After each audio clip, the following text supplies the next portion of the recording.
Dozens now confirmed dead in America's flash floods. The president blames climate change as the death toll rises. President Joe Biden has warned America to brace itself for more extreme weather as a consequence of climate change after unprecedented storms left at least 50 people dead. Our US correspondent Mark Stone reports now from the East Coast. It seems now to be so devastatingly regular, yet more extreme weather. Multiple states of emergency declared, records broken again. Across several American states, emergency services have been stretched to their limits. Rescuing people who had retreated up, the top floors of many homes were the only safe place. People were ferried to drier ground through the morning, whole families, young and old. This is Elizabeth, New Jersey, and a glance now and you'd think that nothing had happened, but look more closely because just hours ago this was a torrent of water. All these cars had water high up on their sides. The houses all around are flooded as well. An extraordinary level of water over such a short period of time. This block, all the cars is staying still, but on the other block, several cars was floating on top and hitting somebody else. The river here burst its banks, filling the surrounding streets in minutes. The power of the water is so clear. Within a few hours of this happening, it was clear too that people had died. A long line of evacuees now wait to be rehomed. This is my first time ever experiencing anything like this. So. How are you feeling? I'm a little bit scared. Pretty full on, right? Yeah. But the cat's all right? Yep, she's crying though, yeah. What's the plan now? Well, I guess they're going to put us in hotels. I really don't know. They're going to evacuate us. They're making us all leave, and I guess they're going to put us in hotels for temporarily. But much of this effort took place before daylight. An extraordinary multi-agency, multi-state rescue operation responding to an unprecedented dump of water.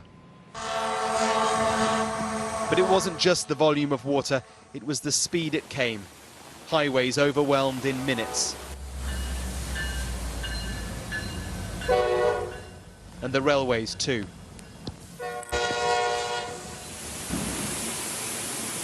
This was the New York City subway, flooding on a level which left people stunned. Oh my God. Oh my God. People stuck. The US National Weather Service declared the city's first ever flash flood emergency. This is what climate change looks like, guys. This is what climate change does. And this wasn't just rainfall. Even having traveled across North America, Ida was still producing winds strong enough to do this. A tornado taking away the only cover some residents had. This is Hillsborough to the southwest of New York City. Watching all this, as well as the flooding in the south and the huge fires in the west, President Biden, he addressed the multiple weather events from the White House. The past few days of Hurricane Ida and the wildfires in the west and the unprecedented flash floods in New York and New Jersey is yet another reminder that these extreme storms and the climate crisis are here. The sun is shining now across the East Coast. The storm has swept out into the Atlantic, but the damage to homes and infrastructure will take considerable time to fix. Mark Stone, Sky News in New Jersey. At least 45 people have now died after heavy rainfall and flash flooding across 4 northeastern US states. New York and New Jersey have both announced states of emergency, while President Biden has called for the US to better prepare for climate change. Our North America correspondent Peter Bowes reports. A disaster that unfolded in minutes and claimed lives in several northeast states. The catastrophic flooding caused by the remnants of Hurricane Ida came out of the blue and caught New Yorkers off guard. Streets were turned into rivers and subway services forced to close down as water cascaded onto trains. Many of those who died perished in their basements, unable to escape. This is New York's Central Park, submerged after the worst flooding in a lifetime. I've been here for more than 20 years and never seen the park like this. All flooded up everywhere. Bethesda Fountain, never been flooded up like that. You've seen a lot of trees falling down. Like, this is pretty crazy. It was a similar story in Philadelphia, with water as far as the eye can see, engulfing communities. Some people had to be rescued from their homes by boats.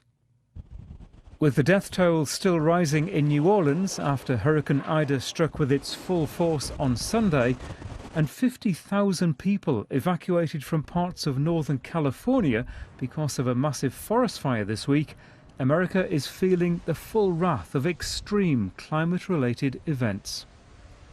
I've lived in New York for 40 some odd years, and obviously things are changing. And I love South Lake Tahoe, and we're seeing that burn down right now too. So the whole West is in big trouble with. Wouldn't it be great if we could take all this rain and put it into California, for crying out loud, right? It all points to one thing, says President Biden. The past few days of Hurricane Ida and the wildfires in the West and the unprecedented flash floods in New York and New Jersey is yet another reminder that these extreme storms and the climate crisis are here. A crisis on multiple fronts and an urgency to tackle climate change like never before. Peter Bowes, BBC News,